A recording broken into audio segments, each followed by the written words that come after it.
반갑습니다.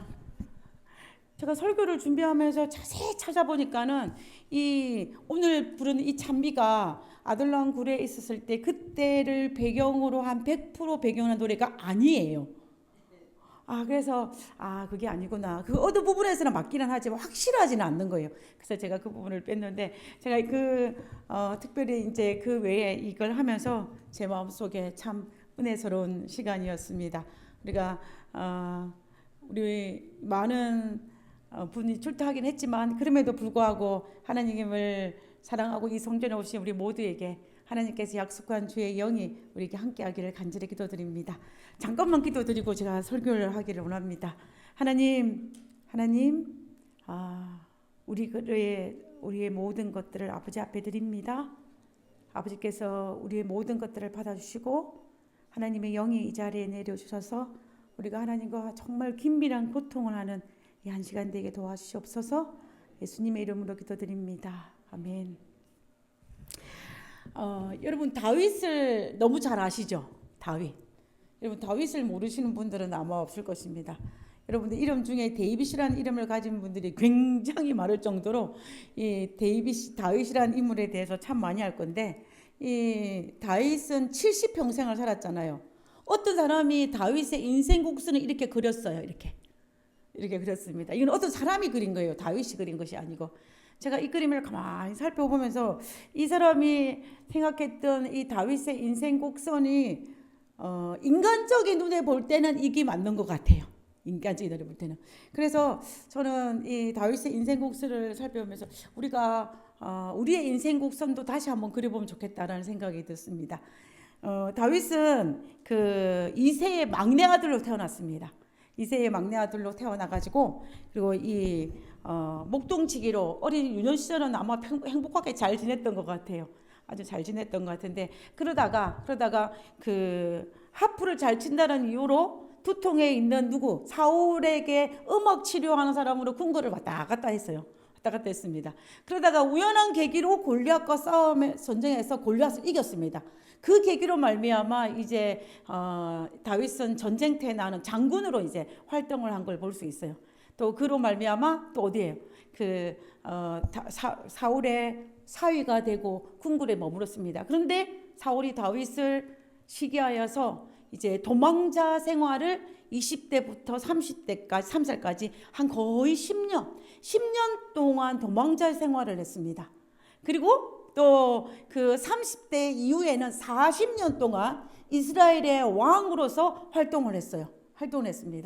그래서 우리가 인간적인 관점을 볼 때 다윗의 절정기는 어딜까? 이 도표에도 다윗의 인생의 절정기를 어디에 뒀냐면은 이스라엘의 왕이 되었을 때를 절정기로 잡았어요. 절정기로 잡았습니다. 그러니까 한마디로 말하면 이 부분이에요. 그래서 이때를 보면은 이제 다윗이 왕에 올랐을 때는 모든 사람의 존경과 또 사랑과 또 그뿐만 아니라 나라가 평안하고 부귀와 영화를 제일 처음에 누리지 않았겠습니까? 그래서 인생 곡선에서 하이 클래스를 찍었다고 그 드래프를 그런 사람에게 그린 것입니다. 그런데 하나님이 보시기에는 다윗의 인생의 절정기가 어디일까요? 하나님이 보시기에 관점에서 볼 때는 이 영적인 측면에서 볼 때 다윗의 인생의 절정기는 30살 이후에 왕이 되었을 때인지 한번 생각해 볼 필요가 있는 것입니다. 우리가 그 다윗의 인생을 가만히 살펴볼 때 영적으로 반짝반짝 빛났던, 영적으로 굉장히 빛났던 시절은 저는 다윗이 20대와 30대에 이 다윗이 사울을 피하여 도망다녔던 그 10년의 세월이 아닐까라는 생각을 하게 되는 것입니다. 우리가 다윗이 왕위에 올랐지만은 왕이 올랐을 때는 갑자기 밧세바 사건이 갑자기 일어나지는 않아요. 여러분 갑자기 내 앞에 어떤 일이 일어나지 않습니다. 다윗이 점점 퇴색해 갔던 거예요. 어두운 면에서, 영적인 면에서 퇴색하기 때문에 이 밧세바 사건이 일어난 것인 거예요. 그래서 저는 다윗의 생애에서 가장 영적으로 반짝반짝 빛이 났던 시절은 20대 때 그 사울의 낯을 피해서 온 사방을 두루 헤매고 다녔던 그때가 다윗에 있어서 가장 영적으로 반짝반짝 빛이 나던 시절이 아닐까라는 생각을 하게 되는 것입니다. 이것이 지금 다윗의 도피 행로라고 보는 지도예요. 여기 이걸 어떤 학자들은 7년이라고 말하는 사람도 있고 어떤 학자는 10년이라고 말하는 사람입니다. 우리가 대체적으로 10년을 보고 있습니다. 10년 동안 다윗이 이렇게 많이 돌아다녔어요.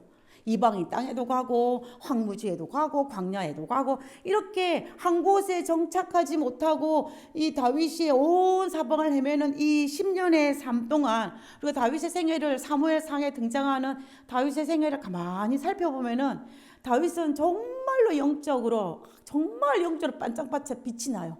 그러면 저는 오늘 이 부분을 살펴보면서 다윗이 어떻게 10년 동안 영적으로 지치지 않고 계속 영적으로 정말로 반짝반짝 빛나는 그런 영적인 생활을 할 수 있었을까? 그 권한이 도대체 무엇인가?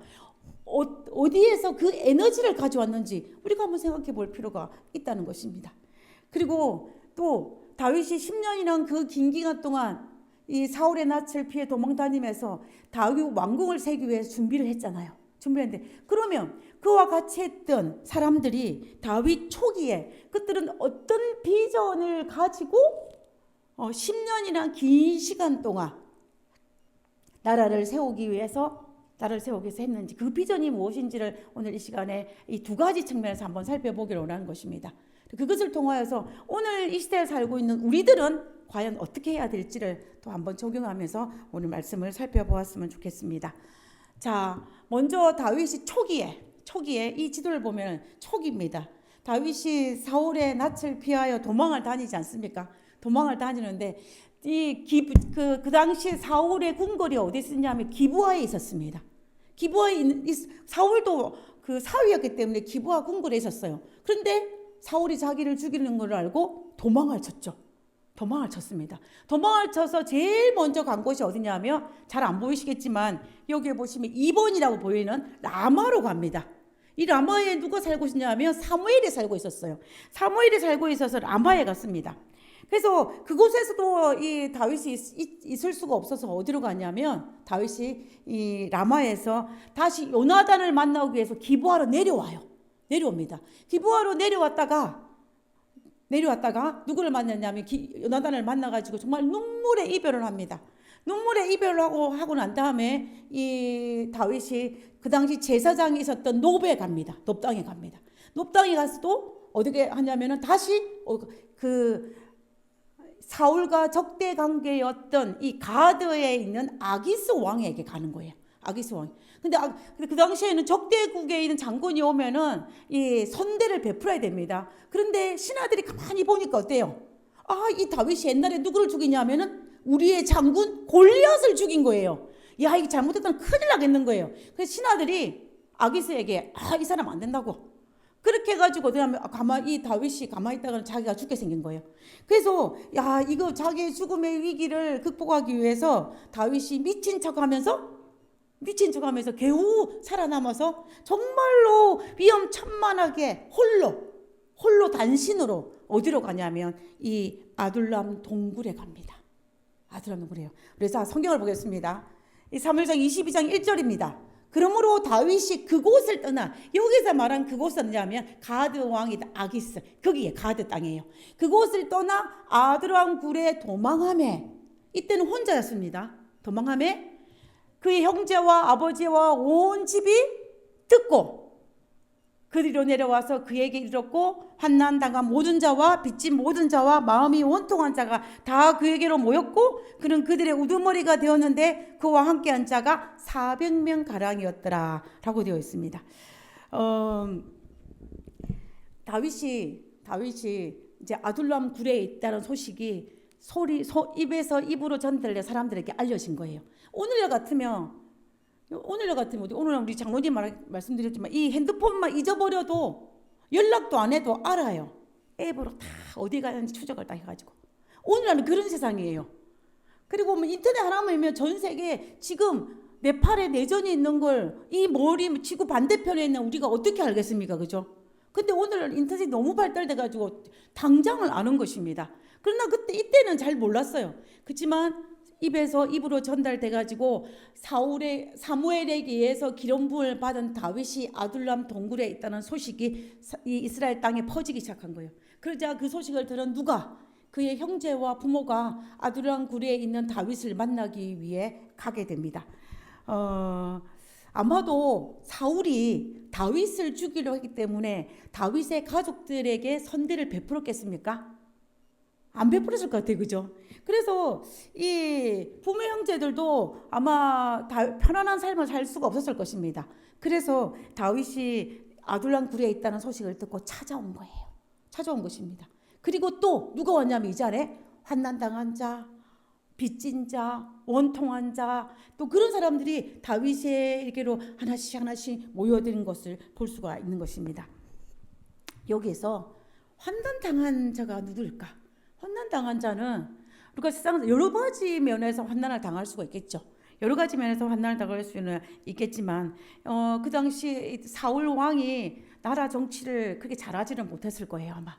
왜냐하면 자기 이기심 때문에 다윗을 미워했기 때문에 마음이 콩밭에 가 있는데 그 나라를 잘 점령을 했겠습니까? 그러니까는 이 사울이 다스린 나라가 그렇게 평탄하지가 못했어요. 정치적으로 불안했다는 것입니다. 그로 말미암아 정치적으로 이 환난을 당하고 이런 자들이 분명히 있었을 것입니다. 그들이에요. 그들. 빚진 자. 우리가 뭐 살다 보면 또 부도가 나서 빚을 질 수도 있을지 모르겠지만 그 당시에 세금을 바치지 않다가 세금을 바침으로 말미암아 빚진 그런 자도 있을 것입니다. 그리고 또 마음이 원통한 자. 보니까 이 하나님께서 세우신 나라가 이 모습으로 가는 것 때문에 마음이 아프고 고통스러운 사람들이 있지 않았겠습니까? 그런 사람들이 한마디로 말하면 뭔가 해결되지 못하는 이 마음의 상처와 아픔을 가진 사람들이 그 아둘람 동굴에 다윗이 있다는 소식을 듣고 한 명씩 모여들기 시작한 것입니다. 이렇게 모여들었는데 그 사람이 몇 명이냐면 400명이라고 되어 있는 것입니다. 그래서 이 사람들은 한마디로 말하면요, 만약에 이 사람들이 사울이 밑에서 잘 먹고 잘 살았다면 결코 아둘람 동굴에 오지 않았을 거예요. 그렇지 않습니까? 그들은 한마디로 말하면 이 사울 밑에서 평탄한 삶을 살 수 없었던 것입니다. 상처가 많은 사람이에요. 마음이 원통한 사람들입니다. 그 사람들이 다 온 것을 볼 수가 있는 것입니다. 현대 고고학자들이 아둘람 동굴이 도대체 어디에 있을까라고 생각하고 그 주변을 사시 뒤졌어요. 그래서 보면 어떤 사람은 이거다라는 말이 있지만 그래도 그 중에서 가장 아둘람 동굴이라고 생각하는 것은 이 모습입니다. 옆에서 보면 이렇게 돼 있어요. 이렇게 굴이 밑에 있던 것입니다. 그래서 이 밑으로 가면 굴 입구가 잘 보이는 거예요. 여기는 황무지예요. 돌산입니다. 제가 애리조나에 살았기 때문에 돌산이 어떤 산인지 알아요. 애리조나는 돌산이 많아요. 나무들이 중간에 있긴 하지만 힘이 별로 없습니다. 그래서 입구에 이 건물들이 있어서 입구를 살짝 막혀 있다고 해요. 이 갔던 분들이 말에 의하면. 그런데 그 입구는 이렇게 굉장히 좁습니다. 그래서 그 입구에는 한 사람이 이렇게 기어 들어갈 수 있을 만큼의 이런 입구가 있대요. 그런데 그 안에 딱 들어가면은 400명에서 600명이 들어갈 수 있는 큰 굴이 두 개가 이렇게 붙어져 있대요. 그러니까는 입구는 작지만 그 안에는 굉장히 넓은 것입니다. 그래서 이 사무엘상 22장에 이 빚진 자, 환난당한 자, 애통한 자, 원통한 자들이 400명이 다윗에게 와도 아무런 문제가 없었다는 것을 볼 수가 있는 것입니다. 근데 이 동굴에 있으니까 어때요? 입구는 좁잖아요. 입구는 좁은데 이 동굴에 있으니까는 환풍이 잘 안 되는 거예요. 그렇지 않게 제가 상상을 했어요. 어떨까? 제가 아둘람 동굴을 가봤으면은 더 좋겠지만 사진으로 봤는데 생각을 해보니까 입구는 좁고 안은 넓으면 그 안에 공기는 안 좋을 것이고 특별히 그 안에 사람들이 몇 명이에요? 대략적으로 400명이야. 400명이 그 안에 가득 들어있기 때문에 정말로 제가 보기에는 그들에게 공기도 안 좋고 또 아마 그렇게 부딪히면 어때요? 짜증스럽고 힘들고 스트레스가 굉장히 많았을 것입니다. 그리고 이 안에 있을 때 먹을 것이나 환경적으로 절대로 풍족하지 않았을 거예요. 그러니 어때요? 힘든 거예요. 힘들고 짜증이 나는 것입니다. 특별히 거기에다가 이 사람들은 어떤 사람들이에요? 상처가 많은 사람들이에요. 원통함이 있는 사람들이에요. 빚진 사람들이에요. 그러면은 이 동굴 자체도 환경적으로도 열악한데 상처받은 사람이 눈만 뜨면 보이는 것입니다. 눈만 뜨면. 그러니까는 그 안에서 여러 가지 많은 문제가 발생할 수 있는 가능성이 굉장히 많다는 것을 우리가 볼 수가 있습니다. 자, 근데 이러한 환경 속에 있는 이 아둘람 공동체가 여러분 생각에는 잘 유지될 수 있을 거라고 생각하십니까? 이 아둘람 공동체가 아주 건강한 공동체가 될 수 있을 거라고 생각을 하세요? 우리가 생각을 해본다면 쉽지 않을 것 같아요. 쉽지 않을 것 같아요. 환경도 안 좋죠. 환경도 안 좋습니다. 거기에다가 정말로 이 마음의 상처를 많이 받은 사람들이 있기 때문에 그 안에는 여러 가지 분쟁과 여러 가지 크고 작은 많은 일들이 발생할 수밖에 없는 것입니다. 우리가 통계적으로 보면 상처를 많이 받은 사람들은 다른 사람에게 상처를 많이 준다고 해요. 통계적으로. 그래서 이것이 뭐라고 이렇게 하냐면은 학대의 악순환이라고 이야기도 그런 말도 합니다. 왜냐하면 내가 학대를 받았으면 나는 정말로 안 그러고 싶은데 나도 다른 사람을 학대를 하는 것입니다. 여러분 시집살이를 한 사람이 또 며느리가 들으면 시집살이를 한다고 말하지 않습니까? 그런 것처럼 우리가 이것이 죄를 끊어야 되는데 보통 끊지를 못하고 내가 받은 것을 나도 모르게 돌려주는 게 인간이 이렇게 심리적으로 그런 경향들이 많이 있어요. 그래서 상처가 많은 사람들은 다른 사람의 상처 주기도 쉽습니다. 내 상처가 독이 되어가지고. 그런데 이 아둘람 동굴에 이런 사람들이 다 400명이 모여 있으니까는 얼마나 많은 분쟁이 있고 얼마나 많은 어려움들이 많이 있겠습니까? 그죠? 근데 그래서 저는 이 사람들이 이 아둘람 공동체가 정말로 잘 돼봤자 우리 한국 역사에서 나오는 그 홍길동이나 임꺽정이나 뭐 장일성 이런 분들만 그밖에 되지 못할 그런 그룹이에요. 상황적으로 보면 인간적인 입장에서 보면. 자, 그런데 정말 놀라운 거는 뭐냐면 이 사람들이 다윗의 충성스러운 용사들이 됐다는 거예요. 이 말은 무슨 말이냐면 이 400명이 나중에 10년 이후에 다윗 왕국을 건설했을 때에 중심추가 됩니다. 핵심 멤버가 돼요. 핵심 멤버가 되는 거예요. 그래서 그들은 정말로 본인이 상처와 원통함과 애통함을 가지고 아둘람 동굴에 찾아가서 그곳에 있으면서 정말 그들이 그 10년이란 기간 동안 그들이 흩어지지 않냐고 똘똘 뭉쳐서 다윗 왕국을 건설하는 그 모습을 살펴볼 때에 우리는 정말로 이분들이 도대체 이 아둘람 동굴에 있을 때 무슨 일이 일어났는지를 우리가 생각해 볼 필요가 있다는 것입니다. 그러니까 사무엘상 22장에 보면은 아비아달이 다윗 왕이 아둘람 동굴에 있다는 소식을 두고 아비아들도 찾아와요. 그리고 그 당시에 다윗의 최측근이었던 군대 장관 이런 사람 요압이나 아사엘도 이때 찾아옵니다. 그래서 그 외에 많은 사람들이 아둘람 동굴의 그 멤버인 것을 알 수가 있습니다. 그리고 이들이 얼마나 의리가 있고 또 이들이 얼마나 끝까지 똘똘 뭉치지 않냐면 다윗이 왕위에 오르고 난 다음에 노년에 다윗도 실책을 많이 하지 않았습니까? 그럼에도 불구하고 다윗이 또 어려운 일도 많이 당했어요. 노년에 압살롬에 의해서 기도하고 여러 가지 어려움 당할 때 이 압살롬의 반역이 일어났을 때 다윗이 도망을 가지 않습니까? 피난길에 올랐어요. 그 피난길에 동행한 사람들도 가만히 살펴보면 누구냐면은 이 아둘람 동굴에서 같이 활동했던 사람이에요. 같이 활동했던 사람인 것을 볼 수가 있습니다.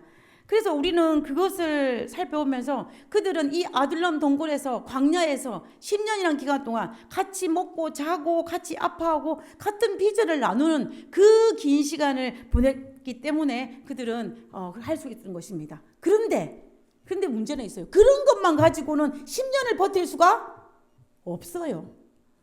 우리 잘해보자. 우리 잘해봐야지. 이런 것만 가지고 10년을 버틸 수는 없는 것입니다. 그리고 10년 플러스 40년을 버틸 수가 없는 거예요. 그러면 도대체 이 많은 사람, 상처 많은 사람들이 어떻게 그 모든 자기의 상처를 해결하고 다윗 왕국을 건설하는 핵심 멤버가 됐는지, 그 동기가 무엇인지, 어떻게 그 상처를 극복하고 정말로 이 아둘람 공동체가 능력의 공동체가 되었는지 그 비결이 무엇인지를 우리가 생각해 볼 필요가 있다라는 것입니다. 그들은 아둘람 동굴 속에서 무엇을 했을까요? 성경에는 없어요. 사무엘상 21장을 20일 찾아봐도 그 어디에도 아둘람 동굴에서 다윗과 400명이 무엇을 했는지에 대한 기록이 없어요. 도대체 뭘 했을까? 뭐 했을 것 같으십니까? 뭐 했을 것 같으세요? 다윗이 자기를 믿고 따라온 400명을 이 아둘람 동굴에 있으면서 내버려 두지 않았을 것입니다.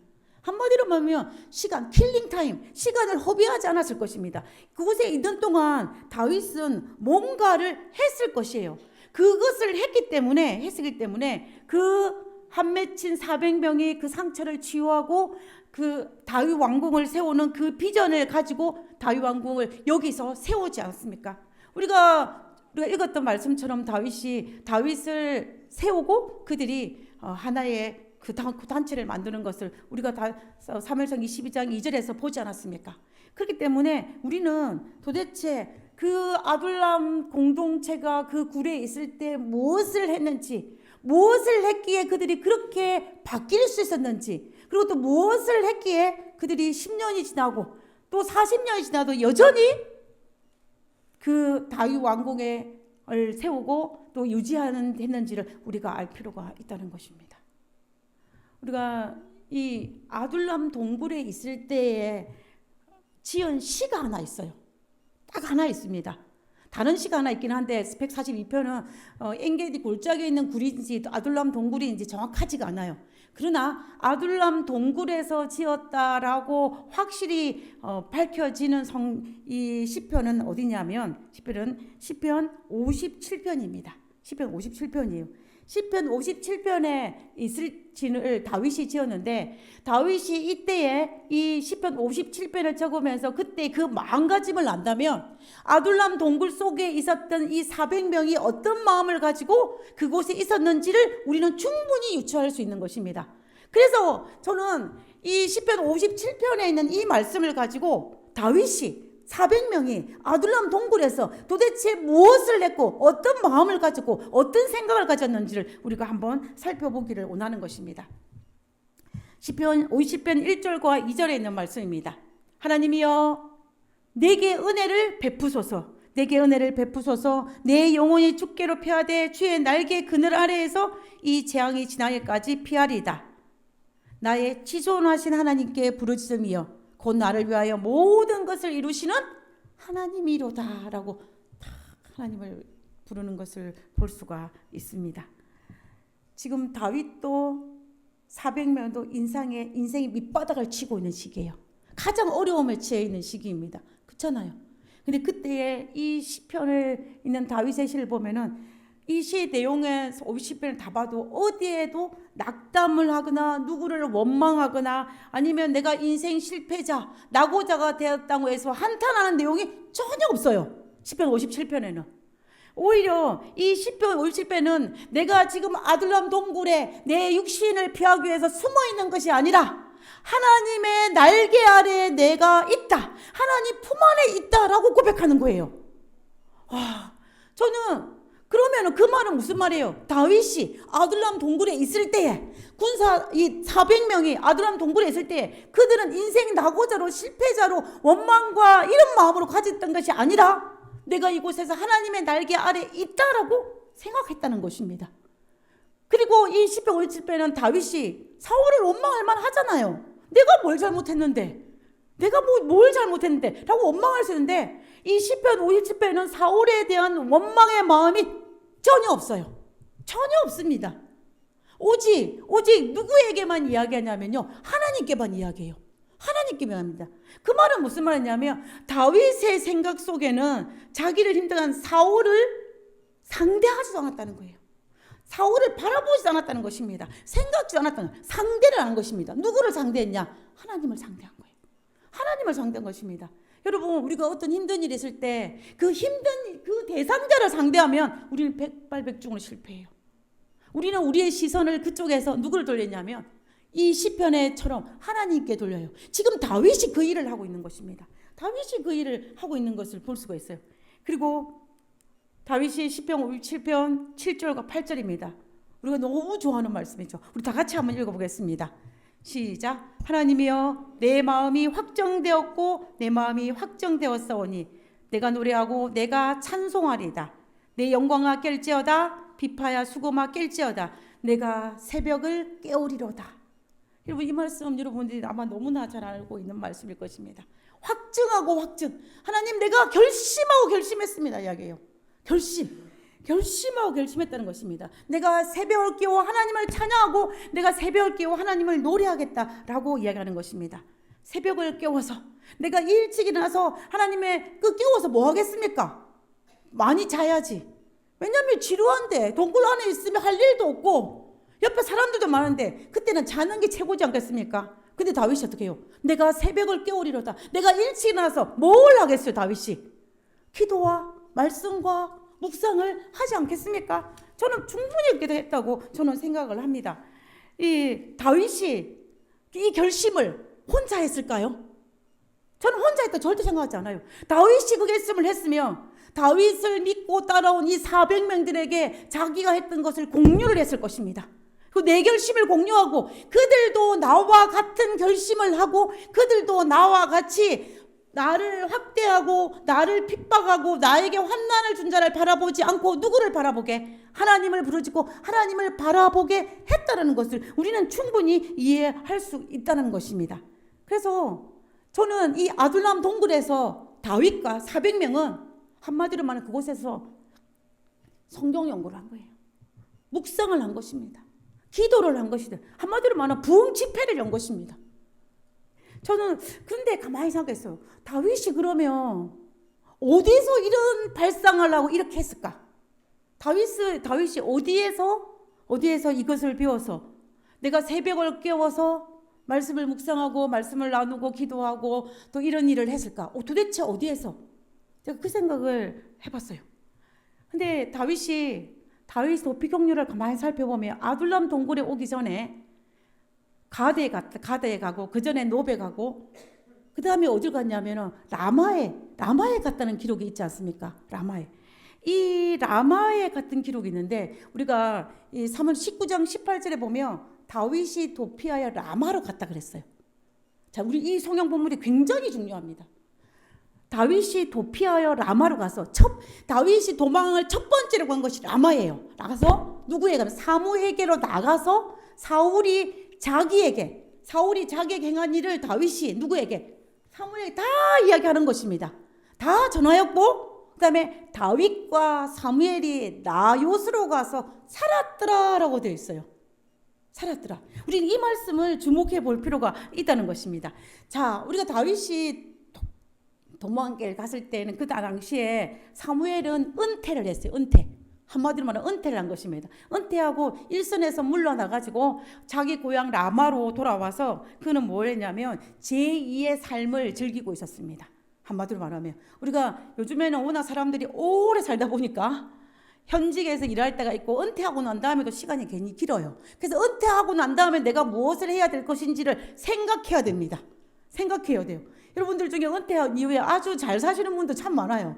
근데 은퇴하고 난 다음에 내가 뭔가를 아주 해야 된다는 생각을 했는데 이 사무엘은 은퇴 이후에 뭘 세웠냐면은 뭔가를 세웠습니다.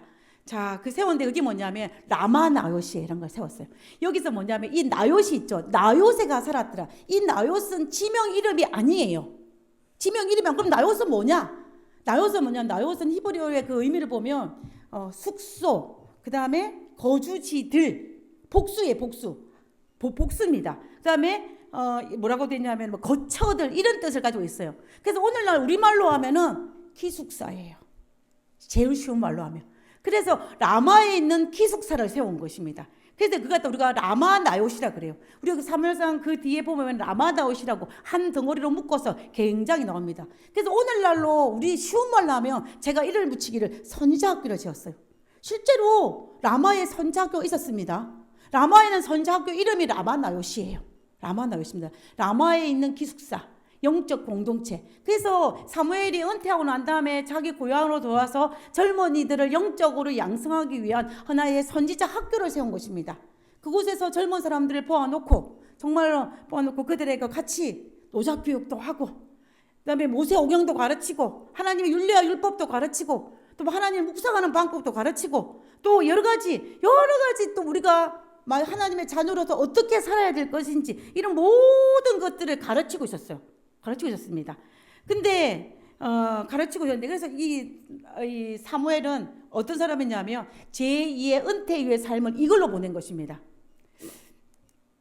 이 방 박사님이 11월 달에 이 12번째 책을 출판을 했는데 이걸 출판 기념회를 하잖아요. 그 제목이 슬기로운 노후 준비예요. 여기에 이 책을 읽어보면 은퇴를 잘하신 네 분이 소개가 되어 있어요. 첫 번째는 누구냐면 첫 번째는 이 선지학교를 세운 사무엘과 그다음에 두 번째는 둘의 자연마을을 한 김진호 목사님 두 번째고 그다음에 세 번째는 뭐냐면 은퇴하고 난 다음에 이 카트 센터를 만들어 가지고 전 세계의 평화와 또 인권 보호 활동을 하는 그 옛날에 전 대통령이었던 지비 카트 이분이 세 번째고 그다음에 네 번째는 누구였냐면은 네 번째는 53세 은퇴한 빌 게이츠.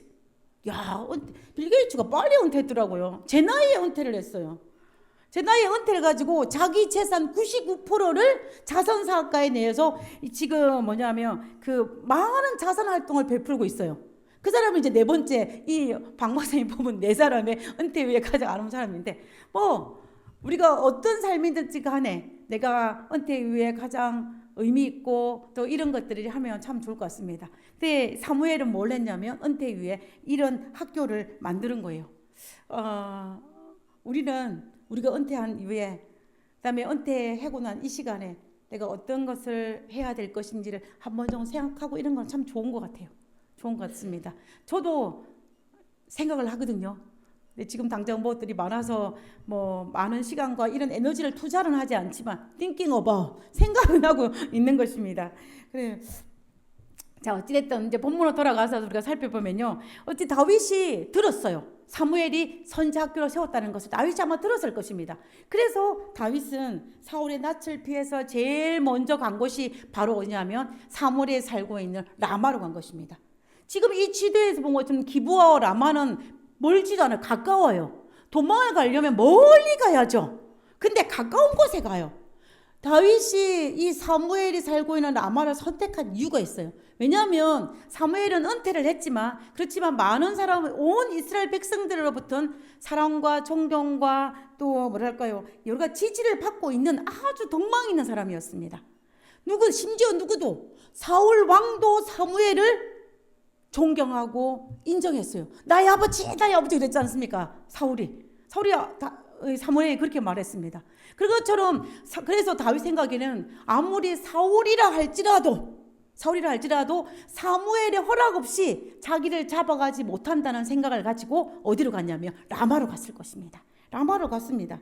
라마로 가가지고 이 사무엘을 만나서 이렇게 자기가 그동안 어떤 일이 있었는지를 다 사무엘에게 말했어요. 근데 이 사무엘은 어떤 사람이에요? 나를 왕으로 기름 부은 자예요. 기름 부은 자입니다. 그에 간 것입니다. 그런데 그 다음 성경절이 중요해요. 다윗과 사무엘이 나요스로 가서 어땠더라 했어요. 지금 보세요. 살았더라고 그랬습니다. 여러분 방문했다고 되어 있지 않아요. 살았다고 되어 있어요. 여러분 어떤 성경에 거하였더라고 되어 있습니다. 살았다는 이야기예요. 내가 잠시 방문해서 인사 하이하고 나온 게 아니고 살았다라고 되어 있는 것입니다. 우리가 성경에서는 이 다윗과 사무엘이 같이 있었던 시간이 함께 살았던 시간이 얼마인지는 알 길이 없어요. 알 길이 없습니다. 그러나 살았다는 이 표현을 가지고 우리 살펴볼 때 그 기간이 한 달, 두 달 조금은 지났다는 거예요. 그 정도는 됐을 거라는 것입니다. 그러면 그곳에 가서 이 다윗이 가서 뭘 했겠습니까? 이 라마나요 선지학교에 같이 활동을 한 거예요. 그러니까 선자 생도들과 함께 먹고 같이 지내면서 그들과 같이 노자교육도 하고 그들과 같이 성경을 연구하고 그들과 같이 모세오경과 하나님의 율례와 율법을 연구하고 그들과 같이 말씀 묵상 그들과 같이 기도생활 영성훈련 이런 모든 것들을 아마 그곳에서 했을 것입니다. 당연히 하지 않았겠습니까? 그리고 특별히 사무엘이 볼 때 다윗은 어떤 사람이에요? 나중에 왕이 될 사람이야. 그러니 사무엘이 특별히 관심을 가지고 집중 훈련을 했을 것입니다. 왜냐하면 다윗이 언제까지나 나와 있을 수 없고 언제 떠날지라는 그런 생각을 사무엘이 하지 않았겠습니까? 했겠죠. 그러니까 그 짧은 시간에 다윗에게 모든 것을 가르쳐주기 위해서 사무엘은 최선을 다해서 영성 훈련을 시켰을 것이라고 저는 생각합니다. 우리가 우리 자녀들을 이런 곳에서 훈련받게 하면 얼마나 좋겠습니까? 그죠? 얼마나 좋겠어요. 우리 자녀들이 그래서 저는 우리 분들이 이 미국 땅에 이민 와서 이민 초기에 얼마나 힘들었어요. 그럼에도 불구하고 우리 자녀들을 삼육교육 시키고 선교사를 보내고 또 여러 가지 돈을 들여가지고 그 일을 하는 이유는 우리가 그것을 통하여서 우리 아이들이 영적으로 살기 위한 그 방법이지 않습니까? 저도 이제 저희 아들이 12학년이에요. 이제 대학을 결정할 시기에 있는데 제가 그래서 하나님 앞에 기도 제목이 많습니다. 기도 제목이 많아요. 아이가 잘 딜을 해야 되기 때문에 제가 기도 제목이 많은데 제가 그래서 저는 이 라마나역에서 다윗은 충분한 선지자 훈련을 받았다고 생각해요. 당연히 받았을 거라고 생각할 수밖에 없는 것입니다. 저는 제가 제 삶을 되돌아보면 제가 개인적으로 이런 훈련을 어디서 받았냐면 저는 액트에서 받은 것 같아요. 액트. 대학생 선교회 활동을 제가 좀 오랫동안 했거든요. 대학교 4년, 그다음에 졸업하고 난 다음에 액트 간사로서 한 4년을 했어요. 총 8년을 제가 액트에 몸담고 있었는데 정말 열심히 했어요. 지금 제 인생에서 가장 열심히 했던 시절이 그 시절 같아요. 그래서 정말로 그래서 거기서 같이 후배들과 같이 공부하고 성경 연구하고 기도 생활하고 새벽 기도하고 또 이 모든 것들을 하나님의 관점에서 볼 수 있는 이런 훈련들을 받고 후배들을 가르치고 이러면서 했는데 그 모든 훈련들을 제가 이 액트를 통해서 배웠다는 생각을 제가 떨칠 수가 없는 것입니다. 그래서 그런 삶을 통하여서 그때 같이 활동한 사람들이 또 그 졸업하고 떠났지만 여전히 각 교회에서 또 어느 위치에서 때로는 목회자로, 때로는 성도로, 때로는 사모로 여러 가지 활동하는 많은 사람들이 있는 것을 보게 되는 것입니다. 아마 여러분들도 우리 여러분 생애에서 이런 라마나역 같은 그런 영성 훈련을 한 그 기간들이 있었을 것이라고 생각해요. 그랬기 때문에 우리가 지금 이 순간에 성도로 하나님을 섬기는 자로 남아 있을 수 있는 것입니다. 사탄이 얼마나 우리가 교회 나가지 못하도록 방해를 많이 했습니까? 그리고 사탄이 주변 사람을 충동하여서 내 마음을 충동시켜서 하나님을 떠나게 얼마나 많이 했습니까? 그럼에도 불구하고 내가 이 자리에 남아 있었던 이유는 내가 하나님과 끊임없는 관계를 맺을 수 있는 뭔가 하나가 있었기 때문에 이 자리에 남아 있을 수 있다는 것입니다. 다윗은 이 라마나역에서 그걸 배운 거예요. 그걸 배워서 그의 마지막 모든 것을 할 수 있는 것입니다. 그래서 저는 다윗이 이 광야 10년 동안 영적으로 반짝반짝 빛날 수밖에 없었던 이유는 이 라마나역에서 이 영성훈련을 이 아둘람 동굴에서 그 400명과 같이 했고 그리고 그 기간 동안 계속 같이 했기 때문에 영적으로 반짝반짝 할 수밖에 없었다는 것을 부인할 수가 없는 거예요. 부인할 수가 없는 것입니다. 그래서 사무엘이 가르친 제자 중에서 가장 특출한 제자는 아마 다윗이라는 생각이 듭니다. 다윗이라는 생각이 들어요. 그래서 아마 다윗은 이곳에서 지도자의 자질을 배웠을 것입니다. 내가 그 성도로서 어떻게 해야 되는지 인내심을 배웠을 것이고 이곳에서 나를 시기하는 사울을 죽이지 않는 그 마음도 아마 다윗이 배웠을 거라고 생각합니다. 그래서 우리는 이 아둘람 동굴에서 상처투성이고 빚진 자고 환난 가운데 있는 이 사람들이 아둘람 동굴에 모였을 때에 다윗이 사무엘에게 배웠던 그것을 고스란히 누구에게? 아둘람 동굴에 있는 이 400명에게 같이 했다는 거예요. 같이 한 것입니다. 나가면은 사울에게 잡히니까 나오지도 못하고 그 동굴 안에 있으면서 오랫동안 그들과 같이 정말 말씀 묵상, 기도 묵상 이런 말씀으로 하다 보니까는 그들의 상처가 어떻게 된 거예요? 치유가 됐어요. 치유가 된 것입니다. 내가 한맺히고 애통하고 원통하고 빚지고 이런 것들 때문에 정말 뾰족한 그것을 가지고 어디게 왔는데, 찾아왔는데, 그곳에서 말씀을 통하여 그들이 그 모든 것들이 치유되고 어떻게 된 거예요? 다윗이 가졌던 다윗 왕국에 대한 꿈을 가지고, 그 꿈을 가지고 미래에 대한 소망을 가지고 그들이 하나로 똘똘 뭉치셨던 것입니다. 하나님이 세운 이 이스라엘 나라가 사울을 통하여서 무너져 갈 때에, 영적으로 경제적으로 도덕적으로 모든 무너져갈 때 그들이 하나님의 이 말씀을 중심으로 다시 세우라는 그 비전을 다윗과 함께 공유하면서 그들이 그것을 했기 때문에 이 10년 동안 다윗은 그 아둘람 동굴에 있는 모든 사람들은 정말로 회복되고 그 비전을 공유하고 같이 할 수 있다라는 것을 우리는 부인할 수가 없다는 것입니다. 그래서 그들이 이렇게 하는 거예요. 내 영혼아 깰지어다, 비파야 수금아 깰지어다, 내가 새벽을 깨우리로다, 이렇게 이야기하는 것입니다. 여기서 새벽을 깨우는 거는요, 단지 새벽에 일찍 일어나는 거 아니에요. 제가 갱년기가 되면서 잠이 줄었어요. 그래서 정말 일찍 안 일어나고 싶은데 너무 일찍 일어나요. 그래서 눈을 딱 떴을 때 4시가 되면 기분이 나빠요. 3시가 되면 더 나빠. 눈을 딱 떴는데 정말 썸타임 간혹 6시가 될 때가 있어요. 너무 기분이 좋아요. 이런 거 아니에요. 이렇게 새벽에 일어나는 거 아니에요. 지금 그것만 이야기하는 것이 아닙니다. 여기에서 새벽을 깨우려는 것은 이스라엘 역사의 새벽을 깨우겠다는 이야기예요. 이스라엘 새벽을 깨우는, 이스라엘이 지금 사울에 의해서 흑암 가운데에 있을 그때에 그것을 회복하는 그 새벽을 깨우겠다는 다짐이에요. 그거 다짐인 것입니다.